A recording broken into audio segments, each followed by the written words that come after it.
नमस्कार साथियों। दून पाठशाला में आप सभी का बहुत बहुत स्वागत है। और आज का जो पहला सवाल वो आपके सामने है।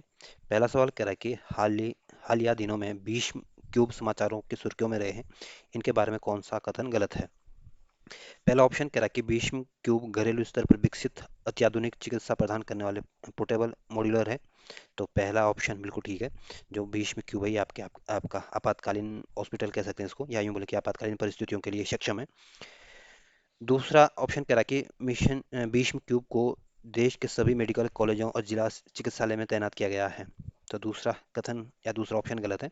इसको सभी मेडिकल कॉलेजों सभी चिकित्सालयों में इसको स्थापित नहीं किया गया है, बल्कि इसमें गिने चुने एम्स में ही इसको स्थापित किया गया है। जैसे आपका ऋषिकेश हो गया, दिल्ली हो गया, बिलासपुर हो गया, इनमें इसको स्थापित किया गया है। इस वजह से दूसरा ऑप्शन गलत हो जाता है। तीसरा ऑप्शन कह रहा है कि भारत पाकिस्तान के बीच अप्रैल मई 2025 में चली सैन्य कार्रवाई के दौरान भीष्म क्यूब को जम्मू कश्मीर के प्रमुख चिकित्सालयों में लगाया गया था। तो सी ऑप्शन बिल्कुल ठीक है। जब भारत पाकिस्तान के साथ गतिरोध हुआ था तो उस समय जम्मू कश्मीर में इसको लगाया गया था भीष्म क्यूब को। डी ऑप्शन कह रहा है कि 23 अगस्त 2024 को प्रधानमंत्री नरेंद्र मोदी ने यूक्रेन सरकार को 4 भीष्म क्यूब भेंट किए थे। तो डी ऑप्शन भी बिल्कुल ठीक है। जब हमारे prime minister Narendra Modi Ukraine गए थे तो उस समय यूक्रेन को 4 भीष्म क्यूब भेंट दिए दिए थे। तो इसमें डी ऑप्शन भी ठीक है। तो इसमें आपको बताना था कौन सा ऑप्शन गलत है। तो इसमें जो बी ऑप्शन होगा ये आपका सही आंसर होगा, क्योंकि गलत ऑप्शन दिया गया है। अगला क्वेश्चन है।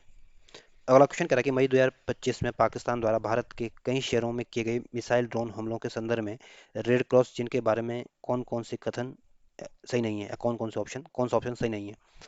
ये ऑप्शन कह रहा है कि भारत सरकार ने देश के सभी शहरों और केंद्रों में स्थित हॉस्पिटलों की छतों पर रेड क्रॉस चिन्ह बनाना अनिवार्य कर दिया है। तो पहला ऑप्शन गलत है। और जो भारत पाकिस्तान के साथ जब गतिरोध हुआ था तो उस समय कुछ जगहों पर रेड क्रॉस के चिन्ह लगाए गए थे, लेकिन भारत सरकार के द्वारा इस तरह का कोई आदेश जारी नहीं किया गया था। इस वजह से ये ऑप्शन गलत है। बी ऑप्शन कह रहा है कि भारत के अनेक शहरों में हॉस्पिटलों में ने हवाई हमलों से बचाव हेतु छतों पर बड़े आकार के रेड क्रॉस चिन्ह पेंट करवाए थे। तो बी ऑप्शन बिल्कुल ठीक है। जब भारत पाकिस्तान का गतिरोध हुआ था तो बहुत से हॉस्पिटलों में उनकी छतों के ऊपर रेड क्रॉस चिन्ह बनाया दिया गया था, जिससे क्या होता है कि इस क्षेत्र पे हमला नहीं किया जाता है। सी ऑप्शन करा कि रेड क्रॉस चिन्ह सारे विश्व में चिकित्सा सुविधा को इंगित करता है। तो सी ऑप्शन भी बिल्कुल ठीक है। जो रेड क्रॉस चिन्ह होता है ये आपके चिकित्सा सुविधा को दर्शाता है। डी ऑप्शन करा कि रेड क्रॉस चिन्ह इंगित भवन जिनेवा कन्वेंशन के तहत संरक्षित चिकित्सा सुविधा केंद्र है। तो डी ऑप्शन भी बिल्कुल ठीक है। जो रेड क्रॉस चिन्ह होता है या ये आपके जिनेवा कन्वेंशन हुआ था उसके तहत ये आपके संरक्षित चिकित्सा सुविधा केंद्र केंद्र है। तो इसमें आपको बताना था कौन सा ऑप्शन गलत है। तो इसमें जो ए ऑप्शन दिया गया गलत दिया गया, बाकी ऑप्शन आपके सारे सही है। इस वजह से ए ऑप्शन आपका सही आंसर होगा। अगला क्वेश्चन है। अगला क्वेश्चन कह रहा है कि समाचारों की सुर्खियों में रहे सलाल बांध बगलियार बांध किस नदी पर स्थित है? तो जो सलाल बांध और बगलियार बांध है ये अभी आपकी चिनाब नदी पर स्थित है। और जब ये अभी पाकिस्तान के साथ गतिरोध हुआ था उस समय ये चर्चा के विषय बने हुए थे। और ये आपके चिनाब नदी पर बने हुए हैं। और चिनाब जो नदी है ये आपकी सिंधु की सहायक नदी है। जो ब्यास नदी है आपके हिमाचल का जो रोहतांग धरा है वहाँ से निकलती है। और ब्यास नदी आपके बाद में आपके सतलज नदी में मिल जाती है, या यूं बोले कि सतलज की सहायक नदी है। जो झेलम नदी है ये आपके जम्मू कश्मीर के शेषनाग झील से निकलती है। और झेलम नदी भी आपके बाद में आपके चिनाब नदी में मिल जाती है। जो सतलज नदी है ये आपके मानसरोवर झील के निकट आपका एक राक्षस ताल है या राक्षस ताल है, उस ताल से निकलती है और बाद में आपके चिनाब नदी में मिल जाती है। तो जो सलाल बांध और बगलियार बांध है ये आपकी चिनाब नदी पर स्थित है। इस वजह से जो ये ऑप्शन होगा ये आपका सही आंसर होगा। अगला क्वेश्चन है। अगला क्वेश्चन कह रहा है कि भारत के किस क्रिकेट खिलाड़ी ने अप्रैल 2025 में टेस्ट क्रिकेट से रिटायर हो गए हैं, जाने की घोषणा की है? तभी 2025 में जो टेस्ट क्रिकेट से जो संन्यास लिया ये आपके रोहित शर्मा और विराट कोहली दोनों ने संन्यास ले लिया है। इस वजह से जो सी ऑप्शन होगा यह आपका सही आंसर होगा। अगला क्वेश्चन है। अगला क्वेश्चन कह रहा है कि ब्राह्मोस मिसाइल का विनिर्माण कहाँ किए जाने के लिए संयंत्र स्थापित किया जा रहा है? तो ब्राह्मोस मिसाइल के निर्माण के लिए अभी जो उत्तर प्रदेश की जो राजधानी है लखनऊ वहाँ पे इसको इसको स्थापित करने का एक संयंत्र स्थापित किया जा रहा है। इस वजह से जो ये ऑप्शन होगा ये आपका सही आंसर होगा। और जो झांसी है ये आपके उत्तर प्रदेश का एक डिस्ट्रिक्ट है। और चेन्नई आपके तमिलनाडु की राजधानी है। ये ऑप्शन आपका सही आंसर है। अगला क्वेश्चन है। अगला क्वेश्चन करा कि ग्लोबल फायर पावर इंडेक्स 2025 में भारत की कौन सी रैंक है? तो ग्लोबल फायर पावर इंडेक्स में भारत की जो रैंक है ये आपकी चौथी रैंक है। इस वजह से जो ये ऑप्शन होगा ये आपका सही आंसर होगा। और ग्लोबल फायर पावर इंडेक्स में जो पहली रैंक है ये अभी आपके यूएसए की है, सेकंड रैंक आपके रूस की है, थर्ड रैंक आपकी चाइना की है और चौथी रैंक आपके भारत की है। और आप सोच रहे हो कि पाकिस्तान की कौन सी रैंक है, तो पाकिस्तान की आपकी 12वीं रैंक है। तो इसमें जो ये ऑप्शन होगा ये आपका सही आंसर होगा। अगला क्वेश्चन है, अगला क्वेश्चन कह रहा है कि 72वीं मिस वर्ल्ड प्रतिस्पर्धा किस शहर में आयोजित की गई थी। तो जो 72 की जो मिस वर्ल्ड प्रतियोगिता का जो आयोजन किया गया था ये आपके हैदराबाद में आयोजित किया गया था। इस वजह से जो सी ऑप्शन होगा ये आपका सही आंसर होगा। और जो लॉस एंजलिस है ये आपके यूएसए में है, संघाई आपके चाइना में है और इसी संघाई में आपके न्यू डेवलपमेंट बैंक का मुख्यालय भी है। और इस न्यू डेवलपमेंट बैंक की स्थापना आपके 2014 में की गई थी। जो जोहान्सबर्ग है ये आपके दक्षिण अफ्रीका में है। तो जो सी ऑप्शन होगा ये आपका सही आंसर होगा। अगला क्वेश्चन है, अगला क्वेश्चन है आपके सुप्रीम कोर्ट द्वारा सुनाए गए हालिया निर्णय के पूछा गया के संदर्भ में पूछे गए और आपके सामने दो कथन है और आपको बताना कि इसमें कौन कौन से कथन सही है। पहला कथन कह रहा है कि ई गवर्नेंस तथा कल्याणकारी योजनाओं तक डिजिटल पहुंच एक मौलिक अधिकार है। तो ये ऑप्शन बिल्कुल ठीक है। सुप्रीम कोर्ट ने हाल ही में ये निर्णय दिया कि जो ई गवर्नेंस के माध्यम से कल्याणकारी योजनाओं तक डिजिटल पहुंच होना एक मौलिक अधिकार है। बी ऑप्शन कह रहा है कि ई गवर्नेंस तथा कल्याणकारी योजनाओं एक डिजिटल पहुंच एक विधिक अधिकार है क्योंकि यह जीवन, शिक्षा, अभिव्यक्ति तथा समानता के अधिकार के साथ जुड़ा हुआ है। तो जो डिजिटल पहुंच होना एक सुप्रीम कोर्ट ने ये कहा कि ये आपका मौलिक अधिकार है, ना कि आपका कानूनी अधिकार। क्योंकि जो ये डिजिटल पहुंच होना आपके कल्याणकारी और ई गवर्नेंस के का संकेत है, क्योंकि इसमें ये आपके जीवन, शिक्षा, अभिव्यक्ति और समानता के अधिकारों से जुड़ा हुआ है, इसलिए ये आपका मौलिक अधिकार है। तो ये आपका विधिक अधिकार नहीं बल्कि आपका फंडामेंटल राइट्स है। इस वजह से दूसरा कथन क्या है, गलत है। पहला कथन ठीक है, दूसरा गलत है। इस वजह से जो ए ऑप्शन होगा ये आपका सही आंसर होगा। अगला क्वेश्चन है, अगला क्वेश्चन कह रहा है कि समाचारों की सुर्खियों में रही अनिता इंदिरा आनंद के बारे में निम्नलिखित में से कौन सा कथन सही नहीं है। ए ऑप्शन कह रहा है कि वे कनाडा की पहली हिंदू विदेश मंत्री है। तो ए ऑप्शन बिल्कुल ठीक है। जो अनिता इंदिरा आनंद है ये आपके कनाडा की पहली हिंदू विदेश मंत्री है। बी ऑप्शन कह रहा है कि इनके माता पिता मूलतः पंजाब के हैं। तो बी ऑप्शन गलत है। जो इनकी माता थी आपके पंजाब से थी और जो इनके जो पिताजी थे ये आपके तमिलनाडु से थे। इस वजह से बी ऑप्शन गलत है। सी ऑप्शन कह रहा है कि भारतीय मूल की कनाडाई विधि विशेषज्ञ विद्वान और राजनीतिज्ञ हैं। तो सी ऑप्शन बिल्कुल ठीक है। डी ऑप्शन कह रहा है कि वे कनाडा की रक्षा मंत्री, परिवहन मंत्री, नवाचार, विज्ञान और उद्योग मंत्री रह चुकी है। तो डी ऑप्शन बिल्कुल ठीक है। जो अनिता इंदिरा आनंद है ये आपके कनाडा कनाडा में आपके रक्षा मंत्री भी रह चुकी है, परिवहन मंत्री भी रह चुकी है, नवाचार, विज्ञान और उद्योग मंत्री भी रह चुकी है। तो इसमें आपको बताना था कौन सा ऑप्शन गलत है। तो इसमें जो बी ऑप्शन दिया गया गलत दिया गया है, बाकी ऑप्शन आपके ठीक है। इस वजह से बी ऑप्शन आपका सही आंसर होगा। अगला क्वेश्चन है, अगला क्वेश्चन कहता है कि संयुक्त अरब अमीरात द्वारा प्रदत्त गोल्डन वीजा के बारे में कौन सा कथन सत्य है। कौन कौन से कथन गोल्डन वीजा के बारे में कौन कौन से कथन सही है। ये ऑप्शन कह रहा है कि इसके अंतर्गत विदेशी कर्मियों को संयुक्त अरब अमीरात में 10 वर्ष तक रहने की अनुमति प्रदान की जाती है। तो ये ऑप्शन बिल्कुल ठीक है। जो संयुक्त अरब अमीरात का जो गोल्डन वीजा है इसके तहत कोई विदेशी नागरिक अगर ये गोल्डन वीजा पा लेता है तो उसको 10 साल तक उसको वहाँ पे रहने की अनुमति मिल जाती है। बी ऑप्शन कह रहा है कि दूसरा कथन कह रहा है कि गोल्डन वीजा धारक राष्ट्रीय प्रायोजक के बिना संयुक्त अरब अमीरात में रह सकते हैं, कार्य कर सकते हैं और निवेश कर सकते हैं। तो बी ऑप्शन भी बिल्कुल ठीक है। गोल्डन वीजा धारक अगर आपके पास गोल्डन वीजा है तो किसी राष्ट्रीय प्रायोजक की जरूरत नहीं है, आप उनके बिना आपके वहाँ संयुक्त अरब अमीरात में रह सकते हैं, वहाँ काम कर सकते हैं और आप अगर वहाँ इन्वेस्टमेंट भी करना चाहते हैं तब भी आप कर सकते हैं। इस वजह से दूसरा कथन भी क्या है, ठीक है। तीसरा कथन कह रहा है यह सुविधा स्वास्थ्य देखभाल और शिक्षा में उच्च शिक्षित प्रशिक्षित पेशेवरों, निवेशकों, उद्यमों और वैज्ञानिकों को उपलब्ध है। तो तीसरा कथन भी ठीक है। जो गोल्डन वीजा है की सुविधा दी जाती है आपकी जो स्वास्थ्य देखभाल, शिक्षा में उच्च शिक्षित प्रशिक्षित पेशेवरों को दी जाती है, निवेशकों को दी जाती है, उद्यमियों और वैज्ञानिकों को ये सुविधा उपलब्ध है। तो इसमें पहला कथन भी ठीक है, दूसरा कथन भी ठीक है, तीसरा कथन भी ठीक है। तो सारे कथन ठीक है। इस वजह से जो डी ऑप्शन होगा ये आपका सही आंसर होगा। अगला क्वेश्चन है, अगला क्वेश्चन कह रहा है कि समाचारों की सुर्खियों में रहे भार्गव शास्त्र के बारे में कौन सा कथन सही है। ये ऑप्शन कह रहा है कि भार्गव शास्त्र को एक ही बार में ड्रोनों के झुंड की खोज लेने तथा उन्हें नष्ट करने के लिए डिजाइन किया गया है। तो ये ऑप्शन बिल्कुल ठीक है। जो भार्गव शास्त्र है या इसको आपके ड्रोनों की झुंड को खोज करने के लिए और उनको नष्ट करने के लिए इसको डिजाइन किया गया है। इस वजह से पहला कथन क्या है, बिल्कुल ठीक है। दूसरा कथन कह रहा है कि यह एक कम लागत वाली ड्रोनों के को हवा में ही मार गिराने वाली प्रणाली है। तो दूसरा कथन भी बिल्कुल ठीक है। तीसरा कथन कह रहा है कि सौर रक्षा तथा एरोस्पेस लिमिटेड द्वारा गोपालपुर स्थित शिवाड़ फायरिंग रेंज में भार्गव शास्त्र को सफल परीक्षण किया गया है। तो तीसरा कथन भी बिल्कुल ठीक है, जो आपके भार्गव शास्त्र का जो परीक्षण किया गया था, ये आपके एरोस्पेस लिमिटेड गोपालपुर में स्थित शिवाड़ फायरिंग रेंज में इसको प्रशिक्षण इसका किया गया था। तो इसमें पहला, दूसरा, तीसरा तीनों ही कथन ठीक है। इस वजह से जो डी ऑप्शन होगा ये आपका सही आंसर होगा। अगला क्वेश्चन है, अगला क्वेश्चन आपके नागा नागा शस्त्र 3 के संदर्भ में पूछा गया, और नागा शस्त्र 3 के बारे में आपको बताना है कौन कौन से कथन सही है। ये ऑप्शन कह रहा है कि नागा शस्त्र 3 को रक्षा अधिग्रहण प्रक्रिया 2020 की मेक फर्स्ट श्रेणी के तहत विकसित किया जा रहा है। तो ये ऑप्शन बिल्कुल ठीक है, जो नागा शास्त्र 3 की रक्षा अधिग्रहण है, इसकी जो प्रक्रिया 2020 में शुरू हुई थी, और इसको मेक 1 श्रेणी की कैटेगरी में इसको डेवलप किया जा रहा है। इस वजह से पहला ऑप्शन ठीक है। बी ऑप्शन कह रहा है कि नागा शस्त्र 3 की परिचालन सीमा 100 किलोमीटर तक है। तो बी ऑप्शन भी बिल्कुल दूसरा कथन बिल्कुल ठीक है।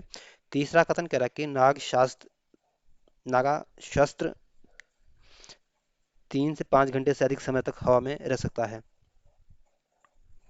तो सी ऑप्शन भी बिल्कुल ठीक है, जो नाग शास्त्री आपके 35 घंटे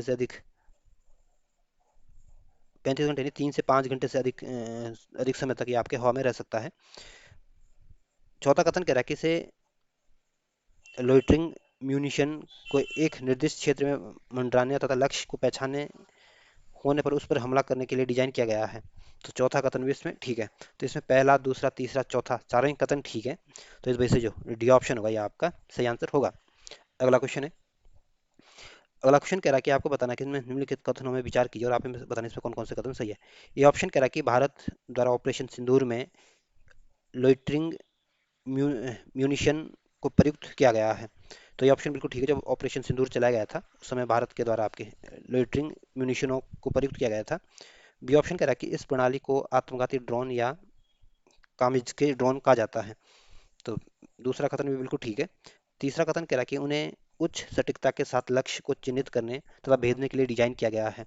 तो तीसरा कथन भी बिल्कुल ठीक है, जो लाइटरिंग म्यूनिशन है, इसको आपके उच्च सटीकता के लक्ष्य को प्राप्त करने और उसको चिन्हित करने के लिए, उसको भेदने के लिए इसको डिजाइन किया गया था। तो इसमें भी तीनों ही कथन ठीक है। तो इस वजह से जो सी ऑप्शन होगा ये आपका सही आंसर होगा। अगला क्वेश्चन है, अगला क्वेश्चन कह रहा है कि विश्व के सबसे निर्धन राष्ट्रपति के रूप में विख्यात राजनीति के बारे में निम्नलिखित में से कौन से कथन सही है। ये ऑप्शन कह रहा है, पहला कथन कह रहा है कि उरुग्वे के पूर्व राष्ट्रपति जोस पेपे म्यूजिका की पहचान विश्व के सबसे निर्धन राष्ट्रपति के रूप में थी। तो ये ऑप्शन बिल्कुल ठीक है, जो उरुग्वे के राष्ट्रपति थे, ये सबसे निर्धन राष्ट्रपति के श्रेणी में आते थे। इस वजह से पहला कथन ठीक है। दूसरा कथन कह रहा है कि 14 मई 2025 को 89 ईयर्स की आयु में इनका निधन हो गया है। तो जो उरुग्वे के जो राष्ट्रपति थे, जो सबसे निर्धन राष्ट्रपति थे, उनका निधन आपके 2025 में, मई 2025 में हुआ था। तीसरा कथन कह रहा है कि 2010 से 15 की अवधि में उरुग्वे के राष्ट्रपति रहे थे। तो सी ऑप्शन, तीसरा कथन भी बिल्कुल ठीक है। चौथा कथन कह रहा है कि 1960 के दशक में उन्होंने मार्क्सवादी लेनिनवादी हर्बन गुरिल्ला आंदोलन टूपा मारोस की स्थापना में योगदान दिया था। तो चौथा कथन भी बिल्कुल ठीक है, जिसमें पहला, दूसरा, तीसरा चार ही कथन ठीक है। इस वजह से जो डी ऑप्शन होगा यह आपका सही आंसर होगा। अगला क्वेश्चन है, अगला क्वेश्चन कह रहा है कि भारत में सेमीकंडक्टर की छठी इकाई स्थापित किए जाने के लिए संघीय मंत्रिमंडल के हालिया निर्णय के संदर्भ में कौन से कथन सही है। पहला कथन कह रहा है कि HCLAO फॉक्स फॉक्सकॉन के संयुक्त उद्यम की यह इकाई नोएडा इंटरनेशनल एयरपोर्ट के पास जेवर में स्थापित की जाएगी। तो पहला कथन बिल्कुल ठीक है। दूसरा कथन कह रहा है कि इस इकाई में phone, laptop, automobile, PC, display संबंधी उपकरणों में प्रयुक्त होने वाले डिस्प्ले ड्राइवर चिप का विनिर्माण होगा। तो दूसरा कथन भी बिल्कुल ठीक है, इसमें आपके लैपटॉप, ऑटोमोबाइल, पीसी, कंप्यूटर है ना, इन सब के ड्राइवर चिप्स का विनिर्माण किया जाएगा। तीसरा कथन कह रहा है कि फॉक्सकॉन ताइवान की इलेक्ट्रॉनिक उत्पादों की सबसे बड़ी विनिर्माता कंपनी है। तो तीसरा कथन भी बिल्कुल ठीक है, जो फॉक्सकॉन है ये आपके ताइवान की कंपनी है, और ये आपके ताइवान में इलेक्ट्रॉनिक उत्पादों की सबसे बड़ी विनिर्माता कंपनी है। तो इसमें पहला, दूसरा, तीसरा तीनों ही कथन सही है। तो इस वजह से जो सी ऑप्शन होगा ये आपका सही आंसर होगा। अगला क्वेश्चन है, अगला क्वेश्चन कह रहा है कि भारत में विदेशी वकीलों को भारत में प्रैक्टिस किए जाने के संदर्भ में निम्नलिखित में कौन से कथन सही है। पहला कथन कह रहा है कि विदेशी वकीलों को गैर मुकदमेबाजी मामलों में प्रैक्टिस करने की अनुमति होगी जहां समाधान के लिए मामलों को अदालत में नहीं ले जाया जाता है। तो पहला कथन बिल्कुल ठीक है। दूसरा कथन कह रहा है कि यह अनुमति विदेशी कानूनों, अंतर्राष्ट्रीय कानूनों तथा विशेष रूप से सीमा पार लेन देन तथा अंतर्राष्ट्रीय विवादों की मध्यस्थता के संदर्भ में है। तो दूसरा कथन भी बिल्कुल ठीक है। तीसरा कथन कह रहा है कि विदेशी वकील भारत में आयोजित अंतर्राष्ट्रीय वाणिज्य मध्यस्थता में भाग ले सकते हैं, बशर्ते ऐसी मध्यस्थता विदेशी और अंतर्राष्ट्रीय कानून शामिल हो। तो तीसरा कथन भी बिल्कुल ठीक है। तो इसमें तीनों ही कथन सही है, इस वजह से जो सी ऑप्शन होगा यह आपका सही आंसर होगा। अगला क्वेश्चन है।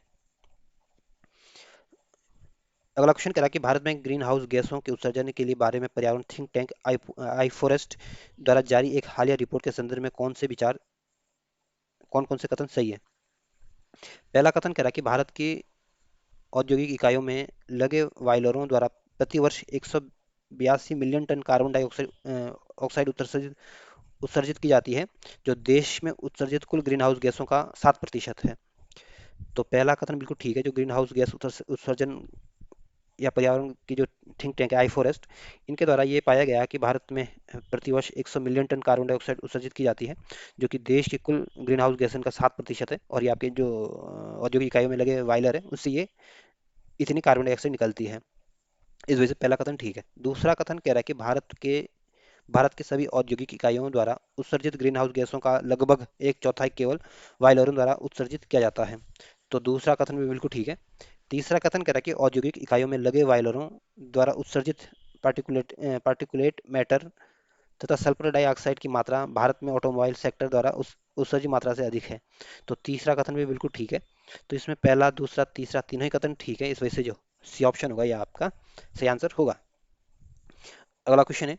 अगला क्वेश्चन समाचारों की सुर्खी में रहे समुद्री घास के बारे में पूछा गया और आपको बताना है कि इसमें कौन कौन से कथन सही है। पहला कथन कह रहा है कि एक शोध के अनुसार समुद्री घास प्रतिवर्ष 1 से 2% की दर से कम हो रही है। तो पहला कथन बिल्कुल ठीक है। बहुत सारे पेपरों में से ये सिद्ध हुआ है कि जो समुद्री घास है ये हर साल 1 या 2% की दर से कम हो रही है, इस वजह से पहला कथन ठीक है।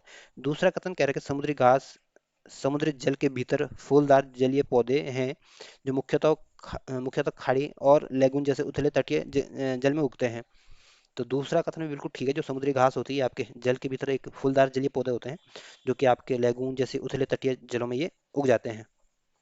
तीसरा कथन कह रहा है कि समुद्री घास द्वारा किए जाने वाले प्रकाश संश्लेषण से महासागरीय जैव विविधता के साथ साथ महासागरीय ऑक्सीजन के स्तर में वृद्धि होती है।